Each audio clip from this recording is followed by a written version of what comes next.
അതുപോലെ legal service അതോറിറ്റികളൊക്കെ ഇടപെട്ട് ഉത്തരവാക്കി ഇറക്കി കഴിഞ്ഞ 3 വർഷമായിട്ട് ബോർഡർ ലൈൻ ഇന്റലിജൻസ് ഉള്ള 25% മാത്രം ഡിസബിലിറ്റി മെഡിക്കൽ ബോർഡ് സർട്ടിഫിക്കറ്റിലുള്ള കുട്ടികൾക്ക് പോലും ഇന്ന് സ്ക്രൈബിനെ കിട്ടുന്ന അവസ്ഥയിലേക്ക് വന്നത് ഒരു രക്ഷിതാവിന്റെ വളരെ കാര്യമായിട്ടുള്ള ശ്രമവും സങ്കടവും ഒക്കെ കണ്ട് ഒരു കൂട്ടായ്മയായി ഞങ്ങൾ ശ്രമിച്ചതിന്റെ ഫലമായിട്ട് നടന്നതാണ്. അപ്പൊ അത്തരത്തിലുള്ള ഒരു ആക്ടിവിസ്റ്റ് പ്രവർത്തനങ്ങൾ ആവശ്യമാണ്. അപ്പൊ ഏതിനും ഇതേക്കുറിച്ച് അറിഞ്ഞിരിക്കുക എന്നുള്ളത് വളരെ പ്രധാനപ്പെട്ട കാര്യമാണ്. 12:45 അപ്പൊ എത്ര മണിവരെയാണ്? കാരണം സമയം എന്ന് പറഞ്ഞാൽ അതിനനുസരിച്ച് 1 മണി വരെ, അപ്പൊ ഒരു 15 മിനിറ്റ് കൂടെ. അപ്പോൾ നമ്മുടെ സെൻസസ് പ്രകാരം നമ്മുടെ പോപ്പുലേഷൻ സെൻസസ് 2011 എടുത്ത സെൻസസ് ഡാറ്റയാണ് ലാസ്റ്റ് ആയിട്ട് അവൈലബിൾ ഉള്ളത്. അതിനനുസരിച്ച് 2.68 ക്രോറാണ് മൊത്തം ഇന്ത്യയിലുള്ള ഭിന്നശേഷി വ്യക്തികൾ. ഇതെടുക്കുമ്പോൾ ഈ rights of persons with disabilities act നിലവിൽ വന്നിട്ടില്ല. പേഴ്സൺസ് വിത്ത് ഡിസബിലിറ്റീസ് ആക്ട് എന്ന് പറയുന്ന 7 ഭിന്നശേഷിത്വങ്ങൾ മാത്രമുള്ള ആ കാലത്ത് എടുത്ത സെൻസസ് പ്രകാരം 2.6 ക്രോറാണ് ഇന്ത്യയിലുള്ള ഭിന്നശേഷി വ്യക്തികൾ. 2% അടുത്താണ് ഭിന്നശേഷി വ്യക്തികൾ. പക്ഷെ അതിനുശേഷം rights of persons with disabilities act പ്രകാരം 21 ഭിന്നശേഷിത്വങ്ങളായിട്ട് ഭിന്നശേഷി ഉയർന്നിട്ടുണ്ട്. അതുകൊണ്ട് തന്നെ ഇത്തരം ഭിന്നശേഷിയുള്ള മുഴുവൻ ഭിന്നശേഷി വ്യക്തികളുടെയും ഒരു സെൻസസ് ഇപ്പൊ പുതുതായി നമ്മൾ എടുക്കുകയാണെങ്കിൽ ഈ നമ്പർ വളരെയധികം കൂടും. ബഹുമാനപ്പെട്ട മുനീർ സാറിന്റെ കാലത്ത് നമ്മൾ കേരളത്തിൽ നടത്തിയ സെൻസസ് പ്രകാരം 7,93,397 പേർക്കാണ് ഭിന്നശേഷിത്വം ഉള്ളത് എന്നാണ് അന്ന് നമ്മൾ കണ്ടത്. ആ നമ്പറിന്റെ ഒരു പ്രത്യേകത ഓർത്തിരിക്കാൻ എളുപ്പം. ആദ്യത്തെ 3 നമ്പറിന്റെ റിവേഴ്സ് ആണ് മറ്റു 3 number.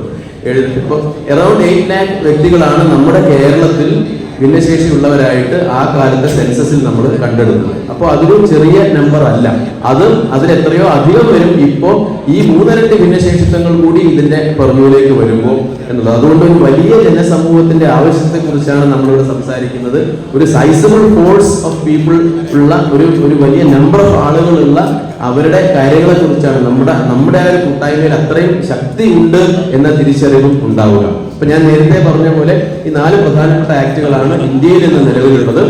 Rights of persons with disabilities act അല്ലെങ്കിൽ RPWD ആക്ട് എന്ന് പറയുന്ന 2016 വന്ന് 2017 ഏപ്രിൽ 19 ഇന്ത്യയിൽ ഇനാക്റ്റഡ് ആയിട്ടുള്ള ആക്ടാണ് RPWD ആക്ട്.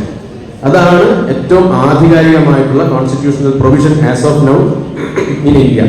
അപ്പൊ ഈ RPWD ആക്ട് വരുന്നത് United Nations convention on the rights of persons with disabilities എന്ന് പറയുന്ന UNCRPD. അതൊരു വളരെ പ്രധാനപ്പെട്ട അന്താരാഷ്ട്ര ഡോക്യുമെന്റ് ആണ്. കാരണം ഭിന്നശേഷി വ്യക്തികളുടെ അവകാശങ്ങളെ കുറിച്ചുള്ള ഒരു ഇന്റർനാഷണൽ ലോ, അന്തർദേശീയ നിയമം തന്നെയാണ് united Nations convention on the rights of persons with disabilities. അപ്പൊ അതിനു മുമ്പ് നമ്മുടെ പേഴ്സൺസ് വിത്ത് ഡിസബിലിറ്റീസ് ആക്ട് പ്രകാരമായിരുന്നുവെങ്കിൽ നമ്മൾ പിന്നീട് RPWD ആക്ട് വരുമ്പോൾ അവിടെയാണ് റൈറ്റ്സ് എന്ന വാക്ക് അധികമായി ചേർന്നത്. ഈ ഒരു വാക്കിന്റെ വലുപ്പം വളരെ വലുതാണ്. അതുകൊണ്ട് തന്നെ ഏറ്റവും നിയമജ്ഞർ തന്നെ പറയുന്നത്, ഞാനൊരു നിയമജ്ഞനല്ല, പക്ഷെ നിയമജ്ഞർ തന്നെ പറഞ്ഞ വരികളെ ഞാൻ കടമെടുത്ത് പറയുകയാണ്. ഏറ്റവും മനോഹരമായി ഇന്ത്യയിൽ ഡ്രാഫ്റ്റ് ചെയ്യപ്പെട്ടിട്ടുള്ള ആക്ടുകളിൽ 1ാം സ്ഥാനങ്ങളിൽ ഒന്നിൽ വരുന്ന ആക്ടാണ് rights of persons with disabilities act. കാരണം ഭിന്നശേഷിയുടെ ഫിലോസഫിയെ ആ ആക്ട് അഡ്രസ് ചെയ്യുന്നു. ഭിന്നശേഷിയുടെ വലിയ വ്യാപ്തിയെ പരിപൂർണമായി ഉൾക്കൊണ്ടുകൊണ്ട് അവകാശാധിഷ്ഠിതമായിട്ട് വളരെ സുവ്യക്തമായിട്ടാണ് ഈ ആക്ടിലെ ഒരുപാട് പ്രൊവിഷൻസ് ഉള്ളത്. അതപ്പോ നമ്മൾ ഇംപ്ലിമെന്റ് ചെയ്യുക എന്നുള്ള ഒറ്റ പ്രക്രിയ മാത്രം. ഈ RPWD ആക്ട് നമ്മുടെ ഇന്ത്യയിൽ വളരെ കൃത്യമായി ഇംപ്ലിമെന്റഡ് ആയാൽ ഇതുപോലൊരു സമ്മേളനം പോലും ഇപ്പോൾ ആവശ്യം വരില്ല. അവകാശങ്ങൾക്ക് വേണ്ടി വോയിസ് ചെയ്യേണ്ട ആവശ്യം വരില്ല. ഏറ്റവും പ്രധാനപ്പെട്ട VIP-കളായിരിക്കും ആ സമൂഹത്തിലെ ഭിന്നശേഷി വ്യക്തികൾ എന്ന് പറയുന്നത്. ഇപ്പൊ നമ്മുടെ ആക്ടിന്റെ കുറവോ നിയമത്തിന്റെയോ അതിനെ ബേസ് ചെയ്തിട്ടുള്ള റൂൾസിന്റെയോ കുറവല്ല, മറിച്ച് അത് നടപ്പാക്കുന്നിടത്തുള്ള വലിയ വീഴ്ചകൾ. അത് വ്യക്തികളുടെ കുറ്റമാവണമെന്നില്ല, സിസ്റ്റത്തിന്റെ പ്രോബ്ലം ആവണമെന്നില്ല, അത് ഉൾക്കാഴ്ചയുടെ കുറവാണ്. ആ ഉൾക്കാഴ്ച പ്രൊവൈഡ് ചെയ്യല്, ആ ഒരു വിഷൻ നൽകല് എല്ലാമാണ് DAPL അതുപോലുള്ള എല്ലാ സംഘടനകളുടെയും ഏറ്റവും വലിയ ദൗത്യം എന്ന് ഞാൻ കരുതും. അല്ലാതെ നമുക്ക് പെൻഷൻ കിട്ടാൻ തീർച്ചയായിട്ടും അതിന്റെ അവകാശമാണ്, പക്ഷെ അതിൽ ഒതുങ്ങിപ്പോകരുത്. അല്ലെ മറ്റേ ട്രാവൽ കൺസെഷൻ കിട്ടുന്നില്ല, അതിനൊക്കെ നമ്മൾ വോയിസ് ചെയ്യുന്നതിനപ്പുറത്തേക്ക് ഒരു ആശയം എന്ന നിലയിൽ, ഒരു കാഴ്ചപ്പാട് എന്ന നിലയിൽ, ഒരു ഉത്തരവാദിത്വം എന്ന നിലയിൽ ഈ അവകാശങ്ങൾ നടപ്പാക്കുന്ന വിധത്തിലേക്ക് ഭരണകർത്താക്കളെയും ഭരണ സംവിധാനങ്ങളെയും വളരെ അവെയറാക്കുന്നതിൽ, അവരെ സെൻസിറ്റൈസ് ചെയ്യുന്നതിൽ ഉള്ള കുറെ കൂടെ ഉയർന്ന തലത്തിലുള്ള ഒരു കളക്റ്റീവ് ഇന്റർവെൻഷൻ നടത്തുകയാണെങ്കിൽ വലിയ മാറ്റങ്ങൾ സൊസൈറ്റിയിൽ വരും. അതിനെക്കുറിച്ച് സെൻസിറ്റിവിറ്റി ഉള്ള മഹത് വ്യക്തികൾ ഇരുന്ന സമയങ്ങളിലൊക്കെ ആ മാറ്റങ്ങൾ വലിയ നിലയിൽ നമ്മുടെ സമൂഹത്തിൽ ഉണ്ടായിട്ടുണ്ട് എന്നുള്ളത് മുനീർ സാറോടൊപ്പം വർക്ക് ചെയ്ത ഒരു വ്യക്തി എന്നുള്ള നിലയ്ക്ക് ആ കാലഘട്ടത്തിലെ മാറ്റം എനിക്ക് വ്യക്തമായി ഒരു ആസ് എ പേഴ്സൺ എനിക്ക് അറിയാവുന്നത് കൊണ്ടുകൂടിയാണ് ഞാനിത് പറയുന്നത്. അപ്പൊ അതുകൊണ്ട് ആ ഒരു തലത്തിലേക്ക് ഉയർന്നു പ്രവർത്തിക്കാൻ കൂടി DIPLന്റെ ഇന്റലിജൻഷ്യ ചിന്തിക്കണം എന്ന ഒരു അഭ്യർത്ഥന കൂടി ഞാൻ ഇവിടേക്ക് വെക്കുകയാണ്. ഈ ആക്ടിലേക്ക് വരികയാണെങ്കിൽ അതിന് 17 ചാപ്റ്ററുകളുണ്ട്. അതില് ബാരിയർ എന്നൊരു, അതാണ് പറഞ്ഞത്, അതിന്റെ ബ്യൂട്ടിയെ കുറിച്ചൊക്കെ നിയമത്തിൽ പറയുന്നത്. ബാരിയർ എന്ന വാക്ക് എല്ലാ ആക്ടിന്റെയും ഫസ്റ്റ് ചാപ്റ്ററിൽ അതിന്റെ ഡെഫിനേഷൻസ് ആണ്. അതിൽ ബാരിയർ എന്ന വാക്കിന്റെ ഡെഫിനേഷൻ അതിൽ കൊടുത്തിരിക്കുന്നത് പോലും കമ്മ്യൂണിക്കേഷണൽ, കൾച്ചറൽ, ഇക്കോണമിക്, എൻവയൺമെന്റൽ, institutional, political, social, attitudinal or structural factors which hampers the full and effective participation എന്നാണ്. അപ്പൊ ആ ആക്ട് തന്നെ വിഭാവനം ചെയ്യുന്നു. ഇതിൽ ഏതും നമ്മുടെ സാമൂഹ്യപരമുള്ളതായിട്ടുള്ളതാവട്ടെ, സാംസ്കാരികമായിട്ട്, സാമ്പത്തികമായിട്ട്, പാരിസ്ഥിതികമായിട്ട്, സ്ട്രക്ചറലായിട്ടുള്ള, പൊളിറ്റിക്കലായിട്ടുള്ള എല്ലാം ബാരിയറുകൾ സൃഷ്ടിക്കുന്നതാണ്. പ്രതിബന്ധങ്ങൾ, ഭിന്നശേഷി വ്യക്തികൾക്ക് പ്രതിബന്ധങ്ങൾ സൃഷ്ടിക്കുന്നതാണ് ഇവയിലെല്ലാമുള്ള പൊളിച്ചെഴുത്ത്, ഇവയിലെല്ലാമുള്ള ഉൾച്ചേർക്കൽ, ഇവയിലെല്ലാമുള്ള മുഖ്യധാരാവൽക്കരണം എന്ന് പറയുന്നതൊക്കെ പ്രധാനമാണ്. അപ്പൊ ആ ഒരു ആശയങ്ങളാണ് നമ്മൾ ചർച്ച ചെയ്യേണ്ടത്. ഏതൊരു ഫോറത്തിലും ഈ ഒരു ആശയങ്ങളെ ചർച്ച ചെയ്യാൻ നമുക്ക് സാധിക്കണം. അതിന്റെ രണ്ടാമത്തെ ചാപ്റ്റർ വളരെ പ്രധാനപ്പെട്ടതാണ്. അതിൽ കുറച്ച് റൈറ്റ്സ് ആൻഡ് എൻടൈറ്റിൽമെന്റ്സ് പറയുന്നുണ്ട്, കൃത്യമായിട്ടുള്ള അവകാശങ്ങൾ എന്ന് പറഞ്ഞുകൊണ്ട്. അതിന്റെ section 3 equality and non discrimination എന്ന് പറയുന്നുണ്ട്. റീസണബിൾ അക്കമഡേഷൻ എന്നാണ് അതിൽ ഉപയോഗിച്ചിരിക്കുന്നത്. അതായത് എന്ത് പദ്ധതികൾ, എന്ത് കാര്യങ്ങൾ രാജ്യത്ത് നടന്നാലും ഭിന്നശേഷി വ്യക്തികളെ ഉൾക്കൊള്ളിച്ചുകൊണ്ട്, മുഖ്യധാരാവൽക്കരിച്ചുകൊണ്ട്, അവരെ ചേർത്ത് പിടിച്ചുകൊണ്ടല്ലാതെ യാതൊരു പദ്ധതിയും രാജ്യത്ത് നടപ്പാക്കരുത്. Equality and non discrimination ensured ആയിരിക്കണം, ഉറപ്പാക്കണം എന്ന് ഈ നിയമം പറയുന്നുണ്ട്. ഒരു പരിപാടിയിലും മാറ്റി നിർത്തപ്പെടേണ്ടവരല്ല, മറിച്ച് മുൻസീറ്റിൽ ഇരിക്കേണ്ടവരാണ് ഭിന്നശേഷിക്കാരെന്ന് നമ്മൾ വെറുതെ ആവേശം കൊള്ളുകയല്ല, നിയമം നമ്മളോട് പറയുന്നുണ്ട്. അതുപോലെ തന്നെയാണ് woman and children with disabilities. പലപ്പോഴും ഡബിൾ ഡിസബിലിറ്റി അല്ലെങ്കിൽ ഡബിൾ ഡിസഡ്വാൻറ്റേജ് വിഭാഗത്തിൽപ്പെട്ടാണ് ഭിന്നശേഷിയുള്ള ഒരു വനിത. ആ വനിത തന്നെ പ്രായമുള്ള ഒരു വ്യക്തി കൂടാണ് ട്രിപ്പിൾ ഡിസഡ്വാൻറ്റേജിലാണ് പലപ്പോഴും നമ്മുടെ സമൂഹത്തിൽ ഉണ്ടാവുന്നത്. അപ്പോൾ മറിച്ച് അതുകൊണ്ട് തന്നെ കുട്ടികളും സ്ത്രീകൾക്കുമുള്ള തുല്യ അവകാശവും ഒരു അവകാശമായി തന്നെ സർക്കാരുകളുടെ ഉത്തരവാദിത്തമായിട്ട് ഇത് പറയുന്നുണ്ട്. അതുപോലെ തന്നെ protection from cruelty, protection from abuse, violence and exploitation എന്നും പറയുന്നത്. അതായത് ഏതെങ്കിലും രീതിയിൽ എന്തെങ്കിലും വയലൻസോ മറ്റോ ഉണ്ടെങ്കിൽ ഏതൊരു വ്യക്തിക്കോ രജിസ്റ്റേർഡ് ഓർഗനൈസേഷനോ പോലും, അതും വളരെ പ്രധാനമാണ്. ഒരു കുടുംബത്തിൽ ഒരു ഭിന്നശേഷി വ്യക്തി ദുരിതം അനുഭവിക്കുന്നു എന്ന നല്ല ബോധ്യം നമുക്കുണ്ട് എന്നിരിക്കട്ടെ, കയറി ഇടപെടാനുള്ള അവകാശം ഈ നിയമം നമുക്ക് തരുന്നുണ്ട്. അത് മറ്റേതൊരു വ്യക്തിക്കോ രജിസ്റ്റേർഡ് സംഘടനയ്ക്കോ പോലും ഡിസ്ട്രിക്ട് മജിസ്ട്രേറ്റിനെ, എക്സിക്യൂട്ടീവ് മജിസ്ട്രേറ്റിനെയും വിവരം അറിയിക്കാം. അങ്ങനെ വിവരം അറിയിക്കുന്ന പക്ഷം എക്സിക്യൂട്ടീവ് മജിസ്ട്രേറ്റ് എന്തൊക്കെ ചെയ്യണമെന്ന് കൃത്യമായിട്ട് ആ നിയമത്തിൽ എഴുതി വെച്ചിട്ടുണ്ട്. പോലീസ് ഇന്റർവെൻഷനോടുകൂടി റെസ്പെക്ട് ഹോമിലേക്ക് മാറ്റുന്നതടക്കം, മറ്റ് സേവനങ്ങളെ കുറിച്ച് പറയുന്നതടക്കം, ലീഗൽ സർവീസ് അതോറിറ്റികൾ പോലുള്ള സംവിധാനങ്ങളെ കുറിച്ചുള്ള ഇൻസൈറ്റ് കൊടുക്കുന്നതിലടക്കമുള്ള കാര്യങ്ങൾ എന്ത് ചെയ്യണമെന്ന് നിയമത്തിൽ എഴുതി വെച്ചിട്ടുണ്ട്.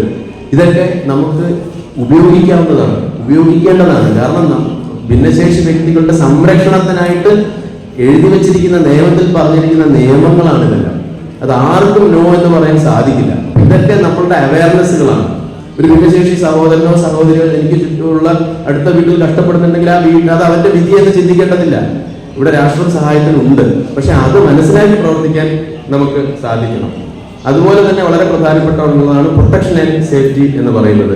നമ്മളിപ്പോൾ പലപ്പോഴും ദുരന്തങ്ങൾ, അല്ലേ, എന്തെല്ലാം ദുരന്തങ്ങൾ, വയനാട് പോലും വെരി റീസെന്റ് ദുരന്തം വന്നപ്പോൾ ഞങ്ങൾ അവിടെ പഠനം നടത്തിയിട്ടുണ്ടായിരുന്നു. അവിടുത്തെ സാമൂഹ്യനീതി വകുപ്പ് ഞങ്ങളൊക്കെ ആയിട്ട് പഠനം നടത്തിയപ്പോഴും ഏറ്റവും അവസാനം സഹായം എത്തിയ വിഭാഗം തന്നെയായിരുന്നു ഇത്തവണയും ഭിന്നശേഷി വ്യക്തികൾ. അതിന്റെയൊക്കെ ഒരു റിപ്പോർട്ട് പോലും നമ്മൾ ചെയ്തിട്ടുണ്ട്. പക്ഷേ നമ്മൾ നിയമം നോക്കിയാൽ വളരെ കൃത്യമായി പ്രൊട്ടക്ഷൻ ആൻഡ് സേഫ്റ്റിയിൽ നാഷണൽ ഡിസാസ്റ്റർ മാനേജ്മെന്റ് ആക്ടില് പ്രകാരം കോൺസ്റ്റിറ്റ്യൂട്ട് ചെയ്യുന്ന സമിതിയിൽ ഭിന്നശേഷി വ്യക്തി ഉണ്ടാകണം എന്ന് പറയുന്നുണ്ട്. ആ സമിതി എടുക്കുന്ന ഏത് കാര്യത്തിലും ഓരോ ജില്ലയിലും ഈ സമിതിയുടെ കയ്യിൽ, ഈ ജില്ലാ ഭരണകൂടത്തിന്റെ കയ്യിൽ വ്യക്തമായ ഡാറ്റ ഭിന്നശേഷിക്കാരെ കുറിച്ച് ഉണ്ടാവണം എന്ന് പറയുന്നുണ്ട്. ഈ ഡാറ്റയുടെ അടിസ്ഥാനത്തിൽ ഇങ്ങനെ എന്തെങ്കിലും പ്രശ്നമുണ്ടെങ്കിൽ ഫസ്റ്റ് റിസ്ക് ഇൻഫർമേഷൻ പോകേണ്ടത് ഈ എല്ലാ വ്യക്തികൾക്കും കൊടുക്കണം എന്ന് ഈ നിയമം പറയുന്നുണ്ട്. അതുപോലെ തന്നെ പുനരധിവാസ പ്രവർത്തനങ്ങളിൽ ഏറ്റവും മുന്തിയ പരിഗണന നൽകേണ്ടത് ഭിന്നശേഷിയുള്ള വ്യക്തികൾക്കായിരിക്കണം എന്നും ഈ നിയമം പറയുന്നുണ്ട്. അപ്പൊ നിയമത്തിന്റെ കുറവല്ല, റൂൾസോ റെഗുലേഷൻസിന്റെയോ കുറവല്ല. പക്ഷെ ഇത് വേണം വെച്ച് സൈഡ് ലൈൻ ചെയ്യുന്നതുമല്ല. ആളുകൾ ഉദ്യോഗസ്ഥരായാലും ഭരണകർത്താക്കളായാലും വേണം വെച്ചല്ലേ ഇവരല്ലേ അങ്ങനെ കിടന്നോട്ടെ എന്ന് വിചാരിക്കുന്ന അവസ്ഥയിലൊക്കെ എത്രയോ നമ്മൾ മുന്നോട്ട് പോയിട്ടുണ്ട്. പക്ഷെ ഇത് ഇങ്ങനെ വേണം എന്ന തിരിച്ചറിവ് അവർക്ക് കൊടുക്കാൻ, അതാണ് ഞാൻ ഇടയ്ക്കിടയ്ക്ക് ഇങ്ങനെ പറഞ്ഞു പോകുന്നത്. സംഘടന എന്ന നിലയിൽ വളരെ ചെറിയ ഞാൻ തന്നെ പറയുന്നത്, ഞാൻ ചുരുക്കി കാണുകയല്ല. ഇപ്പം എനിക്ക് ഇത് കിട്ടിയില്ല, അല്ലെ ഞങ്ങൾക്ക് ഇത്ര പേർക്ക് ഇത് കിട്ടാൻ, ഓഫ് കോഴ്സ് അത് കിട്ടണം.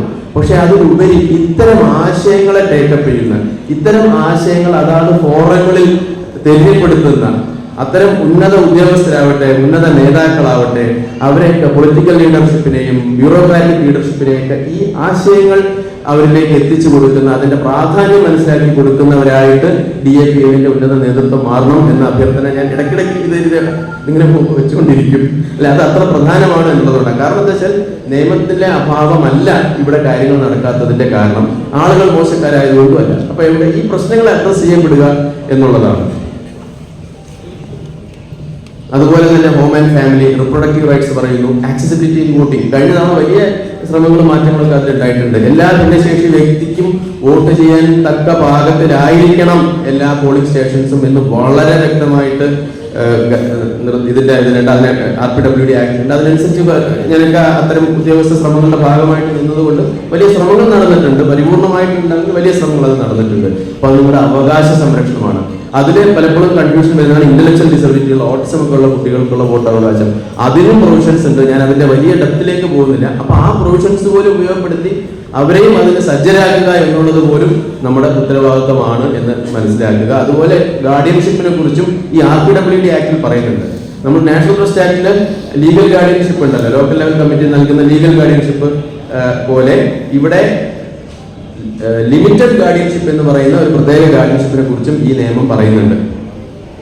ഞാൻ അതിന്റെ ഡീറ്റെയിൽസിലേക്ക് പോകുന്നില്ല. അതുമായിട്ട് ബന്ധപ്പെട്ട സംശയമുള്ള, ഞാൻ ഈ പറഞ്ഞു പോകുന്ന കാര്യങ്ങളിൽ ബന്ധപ്പെട്ട സംശയമുള്ള ആളുകൾ ഉണ്ടെങ്കിൽ ഇതിന് ശേഷം നമുക്ക് അതിനെ സംസാരിക്കാം. ഓരോന്നും എടുത്താൽ തന്നെ മണിക്കൂറുകൾ സംസാരിക്കേണ്ട വിഷയമാണ്. അതുകൊണ്ട് ഞാൻ എല്ലാം ഒന്ന് ഗ്ലാൻസ് ചെയ്ത് പോകുന്നു എന്നുള്ളതേ ഉള്ളൂ.